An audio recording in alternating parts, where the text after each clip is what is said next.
자, 하나의 정통 정치 팟캐스트 정봉재 정국구 시작하겠습니다. 자, 오늘 함께 하실 분 포털 최광욱 변호사. 안녕하세요. 최광욱입니다. 자, 좋은 날에. 안녕하세요. 예. 김은혜입니다. 자, 그리고 우리 정국구 외교 안보 통일 라인의 원투펀치 김준영 안동대 교수님 자리하셨습니다. 네, 안녕하십니까. 반갑습니다. 그리고 인제 있는 김해 있는 김해 있는 인제대학의 진희관 교수님 자리하셨습니다. 네, 안녕하십니까. 예. 진희관입니다. 안녕하세요. 자, 오늘 3월 5일 5명의 특사가 북으로 올라갔어요. 이제 여기서 핵심 또 5명이 같이 올라갔는데 이분들은 대한민국에서 최고의 전문가들. 예, 최고위층이며 최고의 경험자들만 갔기 때문에 거의 드림팀으로 만들어졌다. 난 창수동무가 최고인 줄 알았더니 아닌가 보네. 그 반열에 올라가시는 분이긴 하죠. 그렇죠. 창수동무도 무지하게 오래 했잖아요. 그래서 상수동무는 북한에 따로 카운터파트가 없잖아요. 그 자신이 본인이 북한이 그렇죠. 본인이 그게 문제야. 그게. 본인이 남과 북의 정체성이 어딘지 몰라. 누구를 거기다가 앉혀놔도 그렇죠. 이건 남북 아니, 대비가 안 돼. 우리가 옛날 게임 할 때 깍두기 반은 남측에 있다 반은 북측에 있다 깍두기로 왔다 갔다 하다가 김창수 동물 여기 없어도 괴로움을 이지매를 당하네요. 아 참. 아니 김준영 교수님이 가시면 누가 봐도 남에서 온 분 같이 생겼거든. 네.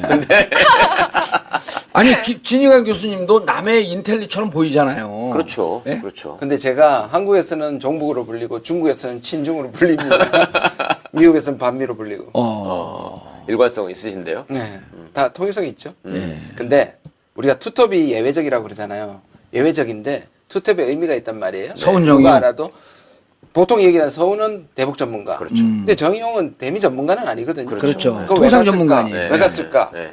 기본적으로 맥마스터가 미국에서 강경파의 태도예요. 그렇죠. 백악관이 지금 국방부나 국무부는 상당히 원근파고 대화파인데 지금 백악관이 강경파를 주도하고 있다. 그중에서도 맥마스터는 주도하고 있는 사람이에요. 그리고 이 맥마스터는 정의용과 함께 정권 출범부터 꾸준히 라인을 유지해 왔어요.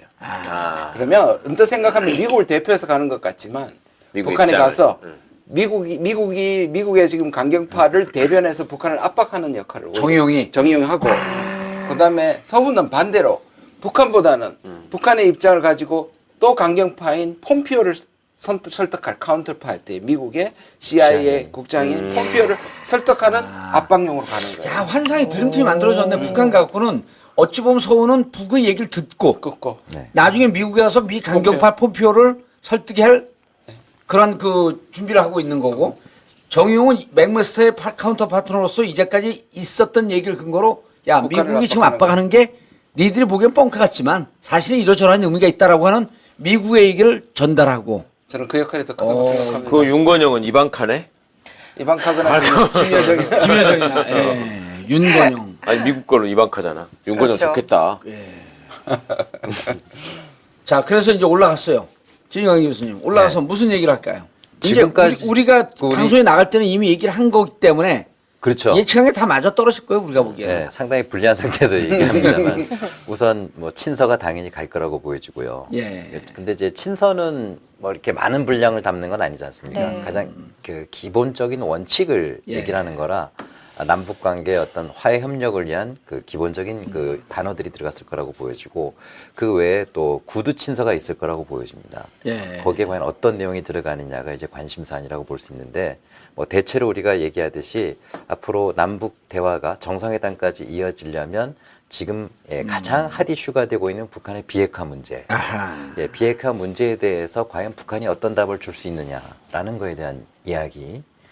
그다음에 남북 정상회담을 하게 될 경우에 여러 가지 절차나 아젠다의 문제 뭐 이런 것들 이런 몇 가지는 포함됐을 것이다. 그러니까 왜 그런 거 하니 김여정이 그 개막식에 온 이후에 특사로 왔었지 않습니까? 그 외에 또 폐막식에는 김영철 통전부장이 왔잖아요. 네. 사실상 특사가 2번 온 거거든요. 네. 그것도 필터링 되면서 오는 거잖아요. 그러니까 상당히 이미 구체화됐을 거라고 보여집니다. 그렇기 때문에 아마 이번에 우리 특사단의 방북은 거의 마침표를 찍는 그러한 그 질문을 우리가 던질 가능성이 있을 것 같다. 대외적으로 공개하지 않았지만 김여정, 김명철이 내려서 상당히 많은 얘기를 했을 것이다. 네. 그리고 그것에 대해서 우리 측 입장을 전하면서 이제는 어느 정도 좀 정리하는. 네. 한 가지만 보태고 싶은데요. 보시면 간접 대화를 했어요. 왜냐하면 김여정이 왔을 때 뭐라 그랬습니까? 북미 대화 해야 된다 그랬죠. 네. 그걸 김영철이 와서 북미 대화 하겠다고 했잖아요. 네. 예. 그거는 이미 질문을 초반에 왔던 던졌는데? 특사가 했고 뒤에 온 특사가 대답을 했단 말이에요. 예. 그건 대화의 연속이죠. 그리고 이걸 가지고 북한 간다는 얘기는 북한 카드를 확인하고 미국을 설득하고 가겠다는 거니까. 이게 다 쭉 이렇게 이어지는 거예요. 북미 대화를 위한 프로세스가 이제 시작되고 있다고 봐야 지금 되네요. 문제는 사실상 미국이니까요. 네. 미국이 마음을 푸는 게 지금 관건이니까. 그런데 두 번째 김영철이 왔을 때 북미 대화하는데 비핵화에 대한 내용이 나와야 한다. 그리고 그 부분에 대해서 자세히 공개하지 않았지만 두 가지에 대해서 문재인 대통령께서 말씀을 하셨다. 이렇게 나왔잖아요. 네. 그리고 이제 그 이후에 보게 되면 북의 또 입장을 살짝 바꿔갖고 대화가 필요하지만 구걸하지 않겠다라고 하는 입장을 다시 한번 얘기했다고 보도가 됐죠. 바꾼 적이 없죠. 늘 그거는 북한이 네. 가지고 그 다음에 있었던 또 하나는 키 리졸브 독수리 훈련을 4월에 하게 되면 한미 훈련에 대해서 우리 입장은 단호하다. 북한이 그 두 가지 얘기를 분명히 했거든요. 네. 그건 기싸움이죠. 똑같은 얘기로 지금 트럼프가 뭐라 그랬어요? 조건 없는 대화 안 한다 그랬거든요. 바로 그날. 그러니까 그리고 이런 부분은 지금 기싸움 하고 있는 거 진짜 카드를 확인하러 가는 거죠 지금. 그리고 또 하나는 북한의 카드는 지금 정해져 있는데 미국은 제가 보기에는 아직 카드가 안 정해져 있어요. 오히려 미국이 더 플렉서블해요? 플렉스블한 게 아니야 혼란이라고. 전략이 없는 몰라. 저는 혼란이라고 판단합니다. 왜냐하면 이렇게 빨리 대화의 문이 열릴 줄 생각도 못하고 압박만 해왔거든요. 그런데 한국이 풀어버린 거예요. 그 북한이 받아버린 거예요. 그러니까 미국은 지금 갑자기 혼란스러운 거예요. 왜냐하면 이 제재와 압박은 모든 시나리오가 갖춰져 있는데 이게 성공한 다음에 쓰고자 했던 그때 개발하고자 했던 소위 말하는 인게이지먼트 관여나 대화 쪽 하나도 없어요. 그러니까 한국에서 우리가 주겠다고 얘기하는데 이거 받을까 말까 하는 거예요 지금. 그 가장 큰 증거가 뭐냐 하면 자기들은 이걸 이제 덮어서 전략이라고 그래요. 우린 둘 다 한다. 네. 압박과 대화를 한다 그러는데 미국 측 그게 입장에서? 사실 중구난방이에요. 우왕좌왕인 거지. 전혀 통일된 목소리를 내고 있지만 못하고 있어. 체계적인 목소리를 못 내고 아니 있어. 그러니까 펜스가 이번에 왔던 그 꼴이 좀 헛발질했죠. 웃기게 됐잖아요. 그 사람 입장엔 짜증나겠어.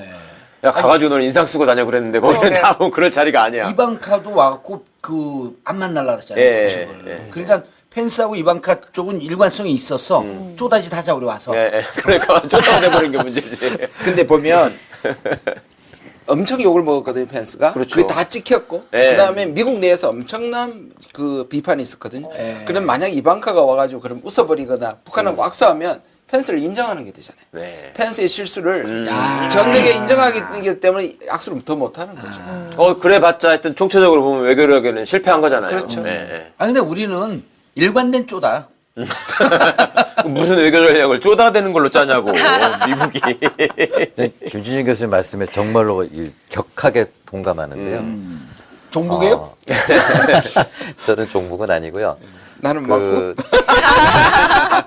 최 변호사님 말씀대로 펜스 왔을 때부터 시작해서 이방카로 그다음에 최근에 다시 그 트럼프 대통령의 이야기 뭐 사석 같은 자리에서 또 대화할 수 있다는 얘기도 하고 중구난방이거든요. 그러니까 지금 미국을 제외한 한국, 북한 주변국들은 혼란스러울 수밖에 없다. 미국이 혼란스럽기 때문에. 그래서 이번 김영철 그 통전부장 왔을 때 미국과 대화하겠다라든가 뭐 이런 이야기 또 비핵화에 대한 비핵화를 이야기도 테이블 위에 올려놓을 것처럼 얘기했잖아요. 올릴 것처럼도 한다든가 뭐 이런 것들은 북한이 얘기하는 대화를 정말 평화를 위한 대화를 한다면은 그런 걸 모든 거 올려놓겠다는 건 늘 북한이 얘기하잖아요. 그러나 구걸하지 않겠다라는 얘기 뭐냐면 아무 성과도 없는 대화를 우리가 구걸할 필요 뭐가 있겠는가 늘 얘기하는 거거든요. 근데 현재 상태에서는 북한이 뭘 얻을 수 있을까? 진짜 답이 없는 상황이라고 본다면 지금 남한과 북한이 할 수 있는 것은 그래도 우리가 미국하고 대화를 해나가면서 이 문제를 풀도록 노력할 것이다라는 걸 보여주는 거 말고는 과연 뭐가 있을까? 즉 미국하고 진짜로 뭔가 풀 수 있는 거는 아직은 보이지 않는다. 자, 그럼 이제 우리가 방송에 나가는 게 수요일인데요. 화요일 날 왔다가 그럼 화요일 날 와서 김정은과의 사이에서 무슨 얘기가 있었다라고 하는 것을 일단 노출을 안 시키고 미국으로 갈 거 아니에요. 결국 북한의 의중을 확인하는 정도일 거예요. 왜냐하면 북한이 지금 와서 갑자기 특사를 통해서 비핵화하겠다고 얘기하는 건 북한이 미치지 않고서야 그 카드를 초기에 버릴 일은 없다. 이러고 진짜 하면 어떡하지? 아니, 안 해요. 저도 알고 저도 있는데. 그렇게 지금 짐작을 하는데요. 그럼 나중에 사과하겠습니다. 다시 여기를 통해서 사과하는데 그 카드를 빨리 쓰지는 않을 거예요. 그러나 의중이 중요하잖아요. 비핵화의 카드는 빨리 쓸 것 같지 않다. 그리고 지금 뭘 내세웠냐면 이 특사단이 앞에 내세운 건 답방이에요. 앞에는 답방이란 말이에요. 실제 문제는 비핵화를 얘기를 하고 북미 간에 중재를 하겠지만 앞에 내는 건 답방이기 때문에 적어도 답방으로 가는 거거든요. 그러니까 답방으로 가서 다른 김정은의 의도라는 것들을 가지고 이거는 말씀하신 것처럼 공개하지 않고 미국에 가서 아마 딜을 하는 걸로 사용을 할 거예요. 근데 그게 뭘 담아오느냐가 이제 굉장히 중요한데 제 생각에는 쉽지 않을 거다. 심지어 북한이 저 3가지 카드가 있어요, 지금. 예. 비핵화 카드. 예. 그러니까 비핵화 카드는 강경파 주장하는 거예요. 비핵화 선언하라는 거예요. 안 그러면 우리 안 한다는 게 예. 지금 아까 말했던 강경파, 맥메스터나 예. 강경파하고요. 두 번째는 모라토리움 선언이에요. 모라토리움. 여기서 몇 차례 얘기하셨었죠. 예, 그거는 유예 선언을 하는 건데 이거는 국무부나 이쪽에서 꾸준히 주장을 했기 때문에 미국의 대화파는 받아들여요. 그런데 강경파는 모라토리움 이미 완성했는데 모라토리움이 아무 의미 없다. 쌍중단 안 한다는 거거든요. 아, 쌍중단 그거는 안 한다. 일부만 받아들이는 거예요. 또 하나는 비핵화 아젠다예요. 이건 뭐냐면 비핵화를 얘기하겠다. 더 낮은 차원이죠. 그러니까 비핵화를 세계 중에 가장 낮은 차원. 회담의 의제 정도는 늘 줄 수 있다. 그러나 비핵화 한다는 뜻은 아니다. 그러나 비핵화에 대해서 논의할 수 있다. 맞아요. 여기 제일 낮은 거거든요. 예. 그다음에 모라토리움 두 번째고 그다음에 이제 비핵화 선언인데 아마 비핵화 선언까지 받아내기 힘들 텐데 앞에 두 가지는 제 생각에는 의중을 정도 확인하면 이걸 가지고 미국한테 가져가서 좀 설득해 보지 않을까. 예, 물론 그것이 그러니까 이제 김 교수님 판단은 비핵화 아젠다 제일 낮은 차원, 비핵화 아젠다, 비핵화 문제를 테이블에 올리자. 그리고 이건 이미 김영철이 왔을 때 어느 정도 확인이 된 거기 때문에. 그다음 두 번째 모라토리움까지도 잘하면 갈 수 있겠다. 근데 요것도 이제 요건 세모 반반. 비핵화 선언을 한다라고 하는 카드를 쉽게 꺼내놓지는 않을 것이다. 그럼 이제 요 정도의 정확한 수위를 갖고 4시 가서 확인한 거기 때문에 5시 가서 요걸 갖고 미국을 가서 설득을 하되 대통령하고 이제 한번 의논을 할 거 아니에요. 네. 그럼 여기서 우리가 어느 정도까지 받을 것이냐. 미국이 어느 정도까지 카드를 던질 것이냐. 그 조율을 좀 하겠죠. 예, 그래서 적어도 그 말씀하신 것 중에 두 번째 모라토리움. 예. 지난 방송 때 이제 말씀드렸듯이 모라토리움 즉 핵실험과 ICBM 실험을 하지 않겠다. 그 대화하는 동안에 예. 뭐 이런 적어도 이까지 가야지만 우리가 미국에 가서 할 얘기가 대화할 얘기가 있는 것이지 아젠다로 올려놓는 정도 가지고는 지금은 안 될 거라고 보여져요. 예. 그래서 지금 북이 과연 얼마나 적극적으로 나올 것인가를 봐야 될 텐데 물론 이 방송이 나올 때는 이미 우리가 결과를 알 수도 있겠습니다만 알 수 없어요. 알 수 공개 안 하고. 알 수 없을 수도 예. 있는데 알 수도 공개 안 있을 하고 할것 거라고 같아요. 보여지는데요. 우선 그 김정은의 북측의 태도를 보면 대표단이 방문했을 때 평양공항에 리성관이라든가 또 맹경일. 맹경일 그 통전부 부부장 둘이 나왔고 초대소에 그 고방산 초대소에 갔을 땐 김영철이가 마중을 했고 또 저녁에는 바로 3시간 후에는 김정은이 와서 같이 만찬을 직접 했죠. 밥 먹었다. 엄청 아주 일사천리로 최고의 단계까지 서너 시간 만에 쭉 갔고 네. 만찬에서 길게 이제 얘기가 이어졌다 이런 걸 보면 북측이 우리 그 특사단을 맞는 자세가 매우 적극적이다는 걸 볼 수 있잖아요.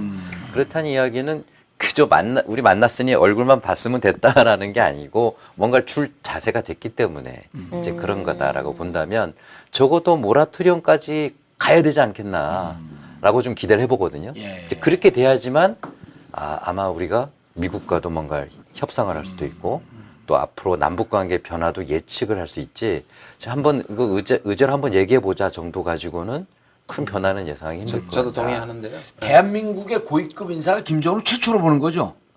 이번 그렇죠. 정부에서. 이번 정부 아니 최초. 어떤 정상도 본 적이 없어요. 어떤 그러네. 국가의 그래요. 대사도 본 적이 왜냐 없어요. 해외에서 나간 적도 없고 들어온 처음이에요. 적도 없고 그 이럴 때 인증샷을 찍어갖고 막 팔아먹어 그걸 그냥 비싸게. 아니 이 대목에서 교수님 이게 그 아베가 지금 조용하지 않아요? 그러니까 우리 정부와 대통령이 주도해가지고 이걸 풀어버리니까 아베의 공간이 없어져 버린 것 그렇죠. 같던데. 예. 지금 저편 패싱이죠. 그러니까 네. 한반도 완전, 주도권과 그 한반도 운전자론을 제대로 가져가면 글쎄요. 그러니까 아베가 아무 의미가 없는 사람이 돼버리더라고 순식간에. 난 그게 제일 좋더라고. 아, 그리고 지난번 지난번에 동계올림픽 때도 많이 우리가 목격했지 않습니까? 예. 왜 부통령 늦게 온다고 자기도 늦게 오고 또 남북 단일팀이 입장할 때 다들 기립박수 하는데 일어설 내다가 펜스가 안 일어서니까 지도 자기도 않고, 다시 예, 앉고 예. 정말 얼마나 그걸 일본 말로 어이없었습니까? 뭐라는 줄 저 아세요? 꼴값이야. 겐세. 이즘 아니야. 요새 유명한 겐세. 따라리즘. 아니 실제로 겐세를 하고 있어요. 왜냐하면 겐세하고 있지, 겐세하고. 지금 두 국가를 계속 지금 이간질하고 있는 거예요 사실. 일본은 끊임없이 시도를 하는 거예요. 왜냐하면 강경파하고 같이 맞춰졌으니까 네, 대화 네. 국면한테는 당연히 일본은 강경 압박의 그 최전선이었으니까요. 근데 그것도 오랫동안 못할 것 같은데 분위기가 만약에 경색이 완화가 되면 일본 내부에서도 진짜 할 게 없어지죠. 너 뭐 하는 거냐 지금 이렇게 될 거 아니에요. 근데 이제 제가 이제 확인한 바로는 제가 작년에 5번을 갔는데 미국이요? 미국의 강경파들 당일치기 갔다 왔어요. 당일치기. 예, 당일치기나 1박 3일이죠. 1박 3일. 와. 그런데 굉장히 강경해요. 그리고 때려야 된다. 우리가 보통 이 프레임 안에서 이 사고하는 모당처럼 그 이상을 생각을 하지 못하는 거예요. 심지어 무슨 얘기까지 하냐면 북한이 핵을 개발한 것은 남한을 적화시킨 거, 자기 생존이 아니고 남한을 적화시킨 거라고 그걸 믿고 있어요. 아니 그 정도로 한미를 수준이 낮아요? 그러니까 자, 그게 이제 박사 안에서 생각하게 되면 그게 미치나 봐요. 거기에 일종의 근본주의자인데 제가 늘 얘기하지만 미국 내에는 실제로 기독교적 탈레반들이 존재한다고 보거든요. 지금 옛날에 네오콘도 그랬고 지금의 기독교 백악관 속에 원리주의자들. 원리주의자들은 거예요. 북한을 악마화로 하기 시작하면 그렇게 되는 거예요. 도널드 그레그가 회고를 썼는데 제가 그거를 서평을 한 적이 있어요. 마지막 그 부분이 뭐냐 하면 미국의 외교 정책의 실패는 적에 대한 악마화에 있었다. 네. 악마화를 하면 대화를 하지 않는 네, 거거든요. 예. 그 사람은 전직 CIA예요. 네. 그 사람이 결론에 회고록에 낸 거는 뭐냐면 미국의 외교의 실패는 상대방의 악마하다. 그게 바로 근본주의적 사고거든요. 그게 지금 작동을 하고 있기 때문에 근데 이런 상황에서 강경파들이 과연 포기할 것인가. 아까 말한 건 아직도 갈 길이 심지어 모라토리움을 인정해도 미국 이거를 파토널 가능성도 아직 여전히 남아있기 때문에 기뻐하기는 이르다. 죄송한 말씀이지만. 아니 이게 우리나라 조선일보나 보수 언론들도 뭐라고 얘기하냐면 자 서울을 집중적으로 우리가 핵을 갖고 서울을 완전 초토화시킬 수 있으니 너네 서울에 있는 미군과 미국인들 네. 이거 니네들 그 생명을 보장할 수 없다. 서울을 초토화시켰다 그러고 서울을 포위해 놓은 상태에서 그리고 또 기습 공격을 한다는 거 아니에요? 서울을 포위한 상태에서 미군 철수시키고 그리고 적화시키겠다는 걸 이걸 논설위원들이 이런 글을 써요. 이 논란이 그 미국. 그리고 ICBM은 우리가 포기할 테니까 미국하고 우리하고 같이 일하자. 그렇죠. 그건 포기하고 핵만 여기서 쓰겠다. 그건 미국에서도 쓰고 있는 말인데 그 소위 디커플링 음모론인데 한미동맹을 이간시킨다는 건데요. 그렇게 되면 미국은 동북아를 포기하는 거예요. 절대 그런 일이 없습니다. 그런 상태에서 우리는 중국한테 넘어가고. 중국한테 넘겨주는 거기 때문에 가끔 우리가 이런 말을 하잖아요. 여기서 얘기했는지 모르겠는데 미일 동맹이 한미 동맹보다는 중요하지만 그 말은 미일 동맹을 대체해서 한미 동맹을 버릴 수 있다는 얘기하고 같지 않아요. 그러니까 미국은 절대로 한국을 버릴 수가 없습니다. 그렇죠. 중국 때문에. 어떻게 모르겠어요. 자, 김정은이 나와서 아까 이제 모라토리움까지 갈 것이다라고 했는데 일단 김정은이 전격적으로 나온 거는 예상 외수 아니에요? 예상을 했나요? 아니 보통 과거 김정일 같으면요. 예. 우리 특사들이 방문하면 거의 영감 끝에까지 나와버리잖아. 물론 우리 대통령이 갈 때는 제일 먼저 나오긴 합니다만 특사들이 갈 경우에는 속을 태우다가 마지막 날 온다든가. 어디 현지지도 갔다 그러고 계속 돌아다니지 안 만나주죠. 그래서 예를 들면 2005년에 정동영 장관 갔을 때는 3박 4일 중에 맨 마지막에 나타나가지고 속 태우다가 결국은 합의하고 이런 적도 있고 예측하기 어려웠거든요. 근데 이번에 일정도 1박 2일로 못 받고 갔는데요. 상당 부분이 김영철 통전부장 왔을 때 조율이 돼서 그렇겠네요. 간 걸로 보이고 어쨌든 속전속결로 뜸들이지 않고 해결할 의제가 분명히 있었던 것 같아요. 그런 점에서 봤을 때 좀 희망이 있지 않느냐 보여졌던 것이고 네. 미국은 아무튼 한국을 동맹 관계를 깨긴 대단히 힘들 수밖에 없는데요. 그래서 우리가 그래서 미국과 의견을 조율하는 건 중요한데 북한이 예를 들면 모라토리움이든 뭐든 움직인단 말이에요. 그래서 미국 보고 우리가 그렇기 때문에 앞으로 관계를 개선하겠다라고 할 때 과연 미국이 안 된다고 할 수 있느냐. 그것도 쉽지 않아요. 그것도 쉽지 않은 문제거든요. 쉽지 않아요. 그렇죠. 그러니까 우리가 좀 더 적극적으로 나가더라도 미국이 전면적으로 안 된다라고 얘기하면 안 된다고 이거는 북한을 때리면 이게 국제사에서 웃음거리 되는 거 이건 아니에요? 선한 나라가 아니라 남북 관계 개선을 방해하는 나라가 되거든요. 그러니까 미국도 그런 스스로의 한계가 있기 때문에 지금 곤란하겠다. 북한의 어떤 약간의 미동이라도 나타나기 시작할 경우에 한반도 또 남북관계 변화를 미국이 전적으로 막아서기는 어렵다. 저도 격하게 또 공감하는데 보시면 두 분이 짝짝했어요. 뭐.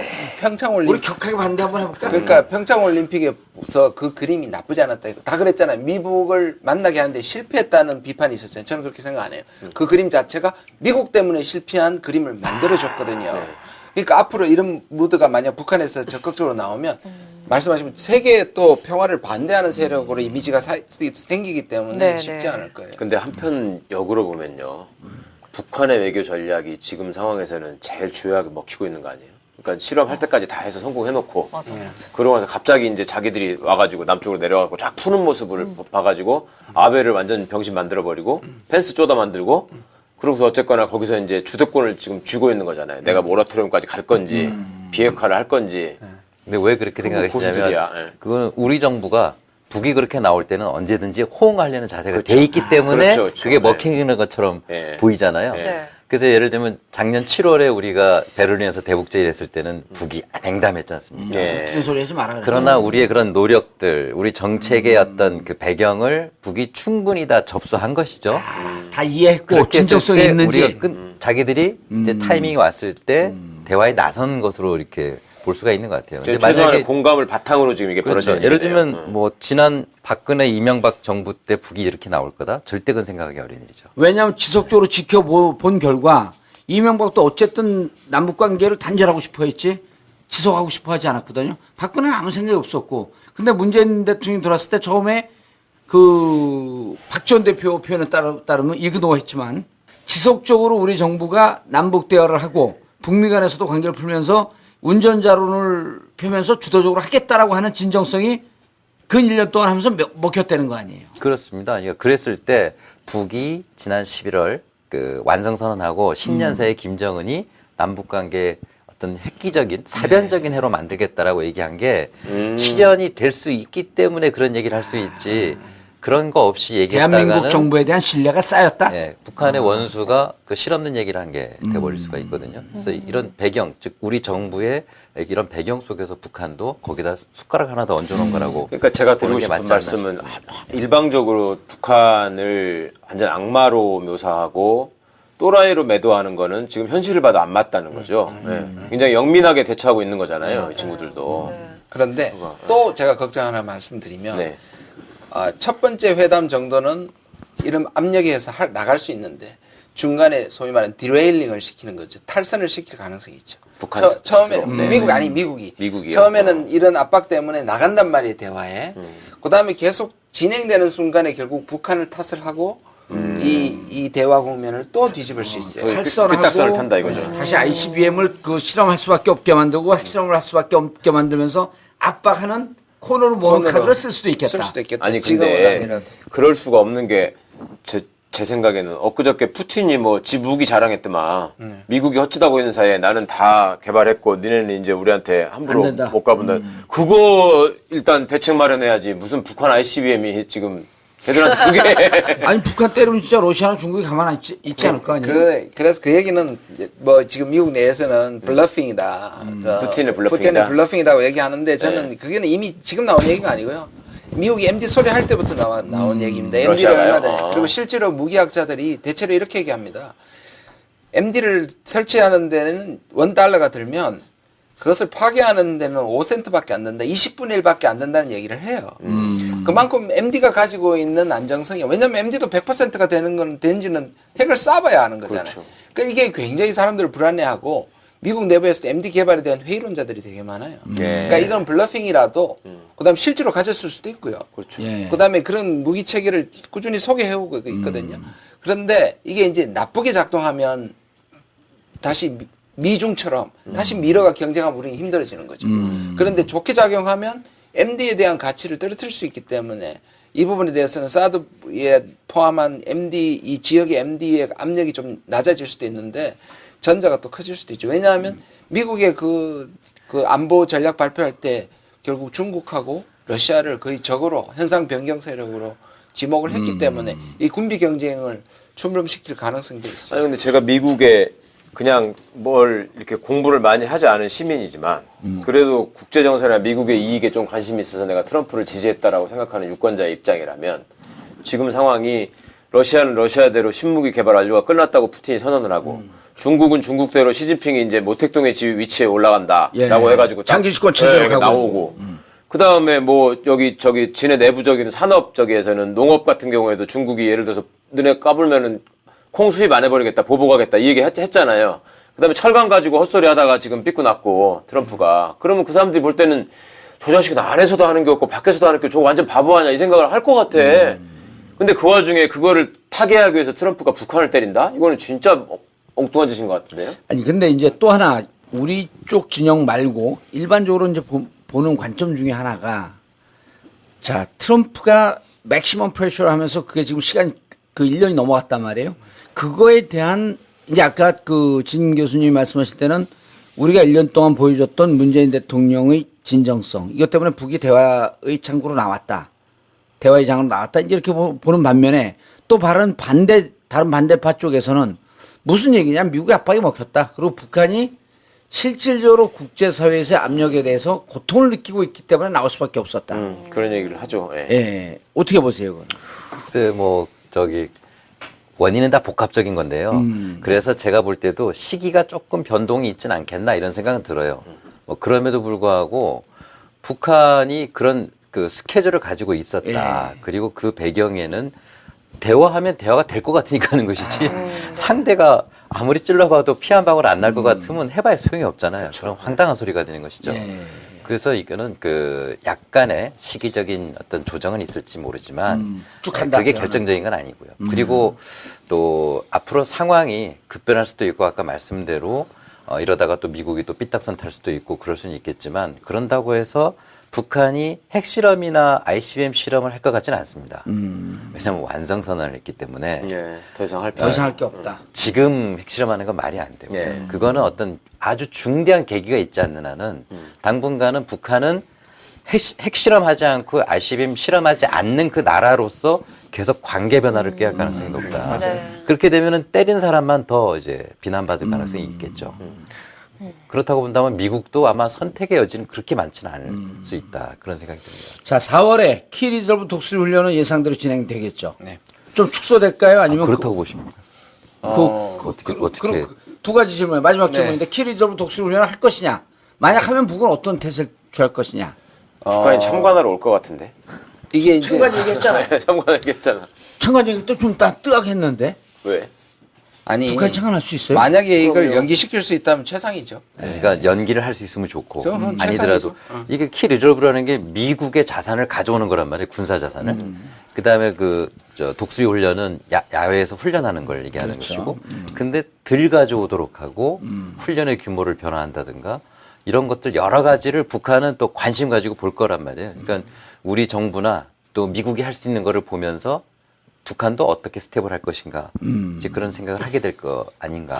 그리고 이게 6월 13일까지 이 군사적 긴장 상태를 고조시키게 되면 여당이 불리해요.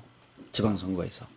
그래서 야당 후보들이 모여갖고 키 리저브 독수리 훈련을 그 형식적으로 관례적으로 최소한의 수준에서 훈련하라 이런 걸 다 그 후보들이 묶여갖고 선언할 필요도 있어요. 저 한 가지 궁금한 예. 게 있어서 사실 우리 정부가 좀 잘 하고 있는 거 아닌가 하는 생각이 들거든요. 왜냐면 처음에 뭐 코리아 패싱, 뭐 문재인 패싱 이런 얘기도 나왔었는데 힘든 것도 많았지만 그래도 아직까지는 괜찮은 것 같아요. 근데 앞으로 뭐 난관도 많겠지만 근데 만약에 문재인 정부가 아니라 좀 북한에 되게 강경 태도를 가지고 있는 정부가 이번 정부로 들어섰다면 전전한 거지 뭐. 관계가 달라졌을까요? 그러니까 북한하고 대화도 뭐 아예 없다든지 지금하고는 아예 다른 국면 박근혜의 대북 정책이 뭐였는 줄 알아요? 혹시? 아니에요? 점 보는 거에서 점 보는 거. 아, 아 진짜로. 아, 점 봤더니 정말로요? 점괘가 내년에 통일된다고 그래도 통일 대박이라고 했다고 나왔잖아요. 최순실이 대신 통일은 대박이다가 아, 진짜로? 그럼요.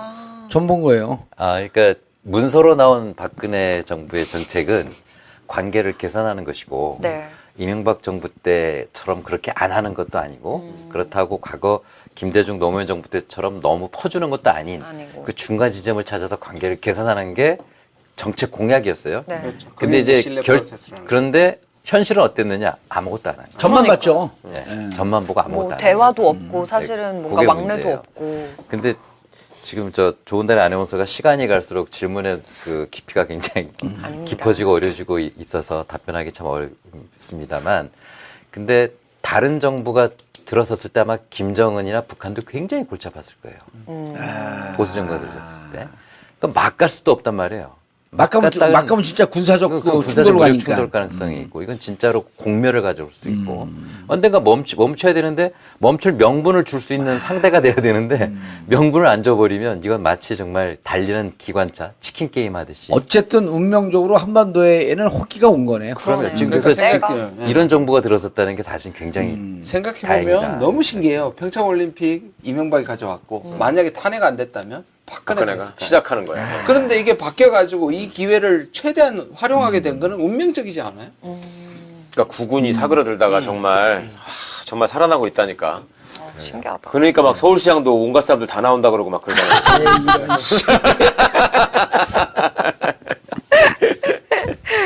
온갖 사람들 중에 밑에 2명은 빼고요. 빼고요, 진짜. 그리고 한 가지 얘기를 하고 싶은 게 북한은 자기 스케줄대로 갔지만 그리고 우리가 다 예상을 했잖아요. 대화모드로 원래 나온다. 근데 생각보다 굉장히 과감하고 빠르잖아요. 그건 아무도 이 정도인지는 아무도 예상 못했잖아요. 네. 거기에는 북한의 공포가 분명히 숨어 있어요. 그러니까 자주 사용할 건 아니지만 일정 정도 압박이 작동했다고 봐요. 네. 그런데 그리고 심지어는 풍계리까지 왔다고 봐요. 지금 북한은 양이 영공까지 왔다고 해석하고 있어요.